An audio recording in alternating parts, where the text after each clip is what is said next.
بسم اللہ الرحمن الرحیم۔ السلام علیکم۔ میرا شوہر روزانہ رات کو قبرستان جاتا تھا۔ ایک روز میں بھی چپکے سے پیچھے چلی گئی۔ میں نے دیکھا کہ میرا شوہر لڑکی کی قبر کھود کر اس کے ساتھ شدید سردی کا موسم تھا اور ایسا لگ رہا تھا کہ بس کسی بھی وقت طوفانی بارش شروع ہونے والی ہے۔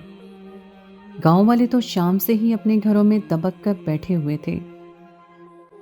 موسم کے آثار دیکھ کر مجھے بھی بہت خوف محسوس ہو رہا تھا۔ میں نے آج تک اتنا خطرناک موسم نہیں دیکھا تھا۔ آسمان کا رنگ بھی لال ہو چکا تھا اور گاؤں میں بجلی نہ ہونے کی وجہ سے ہر طرف اندھیرا تھا۔ میں اپنے شوہر کا ہاتھ پکڑ کر بیٹھی تھی۔ میرا شوہر اچانک ہی اٹھ کر کھڑا ہوا اور گھر سے نکلنے لگا۔ اسے باہر جاتا دیکھ کر میں گھبرا گئی۔ میں نے فوراً ہی اسے روکنے کی کوشش کی، لیکن وہ کہنے لگا، تمہیں معلوم تو ہے کہ میں ہر رات عبادت کی غرض سے مسجد تک جاتا ہوں، پھر کیا مسئلہ ہے؟ میں نے روتے ہوئے کہا، فواد، روزانہ کی بات اور ہے، مگر آج تو موسم بہت خراب ہے اور میں اکیلے گھر میں بالکل نہیں رہ سکتی۔ خوف کے ماری میری جان نکل رہی تھی۔ فواد کہنے لگا، بڑی بدبخت عورت ہو جو تم شوہر کو نیکی سے روکنے کی کوشش کر رہی ہو۔ میری لاکھ منتیں اس کے کسی بھی کام نہ آئیں اور فواد مجھے دھکا دیتے ہوئے یہ کہہ کر گھر سے نکل گئے کہ جب ان کی عبادت پوری ہو جائے گی تو وہ لوٹ کر گھر ہی آئیں گے، میں خود کو اندر سے بند کر لوں اور سکون سے سو جاؤں۔ فواد کا یہ رویہ میرے لیے بہت ہی دل دکھانے والا تھا۔ انہیں بس حقوق اللہ یاد تھے، حقوق العباد سے وہ پوری طرح غافل تھے۔ میں ان کی بیوی تھی، لیکن انہیں میری رتی برابر بھی پرواہ نہیں تھی۔ فواد کو گھر سے گئے ہوئے ابھی زیادہ دیر نہیں ہوئی تھی اور بجلی اتنی زور سے کڑکی تھی کہ میری جان ہتھیلی پر آ گئی۔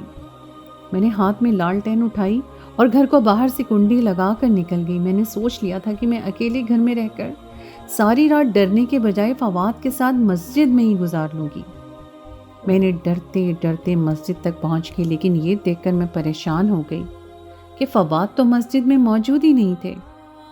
یہ گاؤں کی چھوٹی سی مسجد تھی جس کا دروازہ ہر وقت کھلا رہتا تھا۔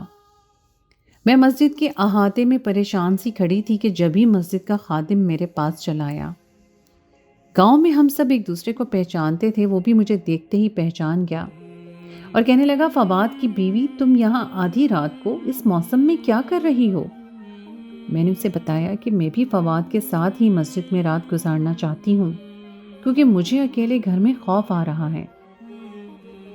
میری بات سن کر وہ تھوڑا سا حیران ہوا اور کہنے لگا کہ فواد کا آدھی رات کو مسجد میں کیا کام؟ اس کی بات سن کر تو میں بھی حیران رہ گئی۔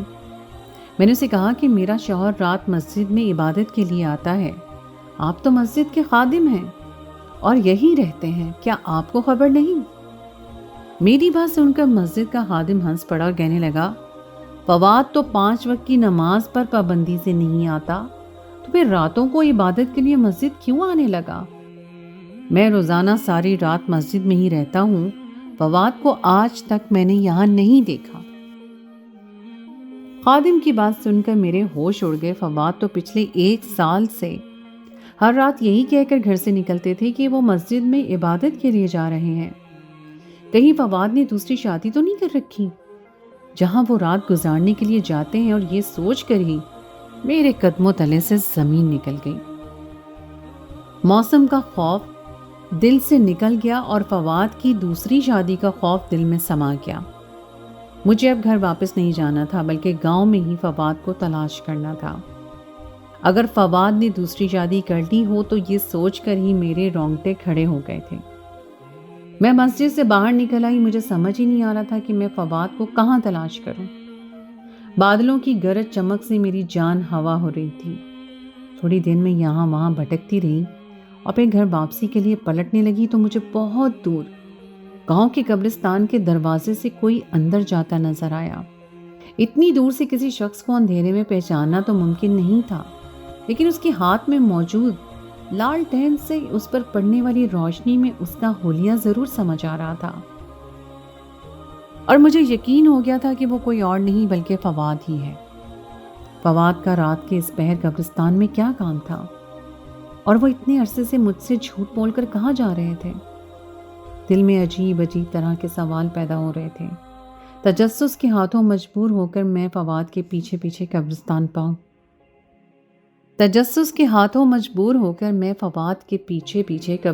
تک پہنچ گئی، لیکن وہاں جا کر تو میری جان نکل گئی جب میں نے اپنے شوہر کو آدھی رات کو ایک قبر کھودتا ہوا دیکھا۔ میں ابھی تک سمجھ نہیں پائی تھی کہ میرا شوہر آدھی رات کو یہاں اس قبرستان میں کیا کر رہا ہے، اور اس کے بعد جو میں نے دیکھا میرے ہوش اڑ گئے۔ میرا نیک اور رحم دل شوہر رات کے اندھیرے میں ایسا بھی کچھ کر سکتا ہے؟ یہ میرے وہم و گمان میں بھی نہیں تھا۔ میرا نام شازیہ ہے اور میری شادی میرے ابا نے اپنے دوست کے بھتیجے فواد سے کروائی تھی، کیونکہ ابا کے دوست نے بتایا تھا کہ فواد بہت ہی نیک اور پرہیزگار انسان ہے۔ وہ زمینوں کی خرید و فروخت کا کام کرتا ہے، اس کے پاس پیسے کی بھی کوئی کمی نہیں ہے۔ یوں میں رخصت ہو کر فواد کے ساتھ شہر سے گاؤں آ گئی۔ گاؤں آ کر مجھے اندازہ ہوا واقعی ابا کے دوست نے بالکل ٹھیک کہا تھا، میرا شوہر فواد ایک بہت ہی نیک انسان تھا۔ وہ راتوں کو جاگ جاگ کر عبادت کرتا، اس کے ہاتھ میں ہر وقت تسبیح موجود رہتی، وہ لوگوں کو بھی ہمیشہ اچھی بات بتاتا۔ میں اس کی اچھائی سے اس قدر متاثر تھی کہ ہر کسی کو اس کی مثالیں دیا کرتی۔ گاؤں کا موسم کیسا ہی کیوں نہ ہو، گرمی، سردی یا پھر بارش، فواد کبھی رات کی عبادتوں کو ترک نہیں کرتا تھا، اور عشاء کے فوراً بعد ہی یہ کہہ کر گھر سے نکل جاتا کہ اب وہ اس وقت تک مسجد میں رہے گا جب تک اس میں عبادت کی ہمت باقی رہے گی۔ فواد کی دوستی بھی گاؤں کے ایک مولوی سے ہی تھی، اس کے علاوہ فواد کسی کے ساتھ بھی فالتو وقت نہیں گزارتا تھا۔ وہ مجھے ہمیشہ یہی کہتا کہ دوسروں کی مدد کرو، اور خاص کر کے کسی کے غم میں تو ضرور شریک ہوا کرو۔ گاؤں میں آ کر کسی کی میت ہو جاتی تو فواد شروع سے لے کر آخر تک لواحقین کے ساتھ رہتا، ان کی بہت زیادہ مدد کرتا، اور جب تک تدفین کے مراحل مکمل نہ ہو جاتے گھر لوٹ کر نہ آتا۔ گاؤں والوں کے دکھوں پر اسے ایسا دکھی ہوتا جیسے اس کا اپنا کوئی بچھڑ گیا ہو۔ فواد کی وجہ سے ہی میرے گاؤں والوں سے میں اتنی قریب ہو گئی تھی، ورنہ یہ گاؤں اور اس کے لوگ میرے لیے بالکل اجنبی تھے۔ ہر کسی کی دکھ بیماری میں سب سے پہلے میں ہی جایا کرتی تھی۔ لوگ مجھے فواد کی بیوی کے نام سے پہچاننے لگے تھے، سبھی میری عزت کرتے، اور یہ عزت مجھے فواد کی وجہ سے ملی تھی۔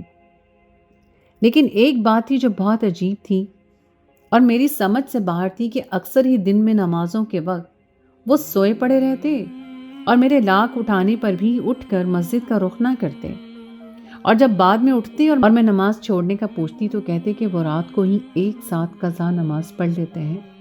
ان کی یہ بات میرے لیے بالکل بھی انوکھی تھی کہ جو انسان دن میں نمازوں کے اوقات میں نماز چھوڑ دیتا ہے وہ راتوں کو اتنی پابندی سے عبادت کیسے کر سکتا ہے۔ لیکن میری شادی کو اتنے دن نہیں ہوئے تھے کہ میں فواد سے جھگڑا شروع کر دیتی۔ ایک دن میں اپنی ماں سے فون پر اس بارے میں بات ہوئی تو کہنے لگی، بیٹا یہ بندے اور رب کا معاملہ ہے، تم ابھی نئی دلہن ہو، بہتر ہے اپنے شوہر کے معاملات میں دخل نہ دو۔ اماں کی بات سن کر میں خاموش ہو گئی۔ پھر ایک دن ایک عجیب بات ہوئی۔ فواد صبح سے ہی بخار میں تپ رہے تھے۔ ظہر کی نماز کا وقت ہوا تو میں نے فواد کو نماز کے لیے جانے کو کہا۔ میری بات سن کر وہ کہنے لگے کہ ان کی ہمت نہیں ہے، وہ مسجد تک کیسے جائیں گے۔ وہ ٹھیک ہی تو کہہ رہے تھے، ان کا چہرہ بخار کی شدت سے لال ہو رہا تھا۔ میں نے فواد کو سہارا دے کر بٹھایا، انہیں دوا کھلائی۔ جب ہی دروازے پہ دستک ہوئی میں نے دیکھا تو فواد کے مولوی دوست سبحان کھڑے تھے۔ میں نے انہیں اندر بلا کر فواد کے کمرے میں بٹھا دیا۔ سبحان فواد کو بتانے لگے کہ گلی نمبر 6 والی چاچی نذیرہ کا انتقال ہو گیا ہے، ان کے لڑکے ابھی چھوٹے ہیں، اس لیے ہم دونوں کو سارا انتظام دیکھنا ہوگا۔ فواد کے جواب دینے سے پہلے ہی میں نے کہہ دیا کہ ان کی طبیعت تو صبح سے بہت خراب ہے، نماز کے لیے بھی کھڑے نہیں ہو سکے، گلی نمبر 6 تک کیسے جائیں گے۔ میری بات سنتے ہی فواد نے غصے بھری نظر مجھ پر ڈالی اور کہنے لگے، تجھ سے کس نے پوچھا ہے؟ چاچی نذیرہ ہمارے گاؤں کی بہت نیک عورت تھی، میرا اس کے گھر آنا جانا تھا، اور اب میں اس کے گھر والوں کے برے وقت میں نہ جاؤں یہ ممکن نہیں ہے۔ فواد کی بات پر میں ہکا بکا رہ گئی. کہاں تو ان میں ہلنے کی بھی ہمت نہیں تھی اور اب وہ پاؤں میں چپل ڈالتے مولوی صاحب کے ساتھ نکل گئے تھے. اتنے عرصے میں تو کبھی میں نے ان کے منہ سے چاچی نذیرہ کا نام ہی نہیں سنا تھا، اور آج وہ کہہ رہے تھے کہ ان کا چاچی نذیرہ کے پاس بہت آنا جانا تھا. فواد کی شخصیت میری سمجھ سے تو باہر تھی. میں نے آج تک ایسا انسان نہیں دیکھا تھا جسے دوسروں کی اس قدر فکر ہو کہ اپنی تکلیف نہ یاد رہے. فواد کے بارے میں سوچتے سوچتے میں گھر کے کام نپٹانے لگی. مجھے پھر میت میں بھی جانا چاہیے. شاید چاچی نذیرہ سے فواد کا کوئی بہت قریبی تعلق تھا. یہی سوچ کر میں بھی وہاں پہنچ گئی. گاؤں کی سبھی عورتیں وہاں موجود تھیں. میری سب سے اچھی سلام دعا ہو چکی تھی. باتوں باتوں میں پتہ چلا کہ چاچی نذیرہ تو گاؤں کے کسی بھی شخص سے ملنا تک پسند نہیں کرتی تھی. اپنے شوہر کی وفات کے بعد اس نے خود ہی اپنے بچوں کو پالا تھا. گاؤں والوں کی باتیں سن کر مجھے احساس ہوا تھا کہ چاچی نذیرہ کے گھر کسی کا بھی آنا جانا نہیں تھا، اور نہ ہی فواد کا. تو پھر فواد نے مجھ سے جھوٹ کیوں کہا تھا؟ ایسی کون سی ہمدردی تھی جو انہیں شدید بخار میں یہاں تک لے آئی تھی؟ ہر بات میری سمجھ سے باہر تھی. میت اٹھنے کے بعد میں گھر واپس آ گئی تھی، اور کافی دیر بعد جب فواد واپس لوٹے تو ان کی طبیعت بہت زیادہ خراب معلوم ہو رہی تھی. وہ تھکن سے چور بستر پر لیٹ گئے اور حکیمی دوائیاں کھا کر تھوڑی ہی دیر میں سو گئے. رات 10 بجے ان کی آنکھ کھلی تو وہ بہت غصہ ہوئے کہ میں نے انہیں اٹھایا کیوں نہیں، ان کی عبادت کا وقت ہو گیا ہے. اس سے پہلے کہ میں ان سے کچھ کہتی وہ فوراً ہی گھر سے باہر نکل گئے، اور ہمیشہ کی طرح میں اکیلی گھر میں رہ گئی. شادی سے لے کے اب تک ایسی بہت سی کم راتیں تھیں جو میرے شوہر نے گھر میں گزاری تھی. فواد کے ماں باپ تو تھے ہی نہیں، وہ اکیلے ہی انسان تھے. اپنے مولوی دوست سبحان کے ساتھ ہی ان کی زندگی کا زیادہ وقت گزر رہا تھا، اور شاید یہ ان کی صحبت کا نتیجہ تھا جو وہ اس قدر نیک ہو گئے تھے. آدھی رات کے وقت فواد واپس گھر لوٹے تو ان کی حالت بہت عجیب سی ہو رہی تھی. ان کے کپڑوں پر مٹی بھی لگی ہوئی تھی. اگلی صبح جب میں فواد کے کپڑے دھونے لگی تو کپڑوں پر مٹی دیکھ کر میں حیران ہوئی. میں نے فواد سے پوچھا کہ یہ کیا ہے، اتنی مٹی کیسے لگ گئی؟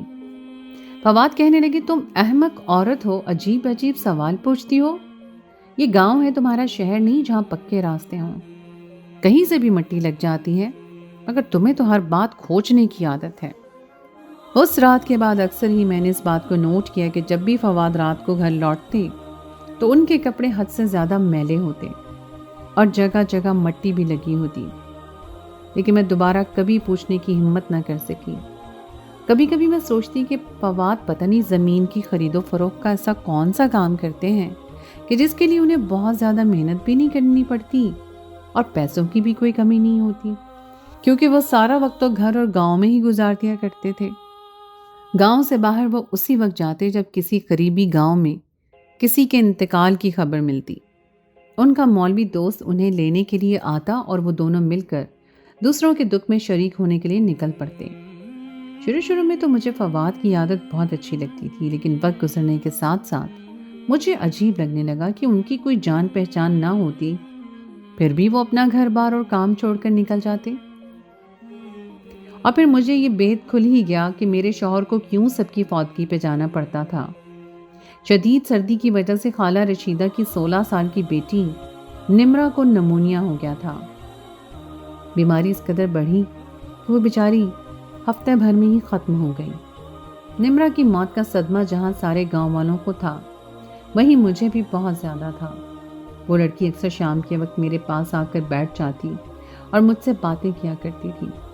میرے اپنے تو مجھ سے بہت ہی دور تھے، لیکن نمرہ کی وجہ سے گاؤں میں میرا دل لگ گیا تھا. اس کی اچانک موت نے مجھے بہت دکھ پہنچایا تھا. ہمیشہ کی طرح فواد اور اس کے دوست نمرہ کے گھر والوں کے ساتھ ساتھ تھے.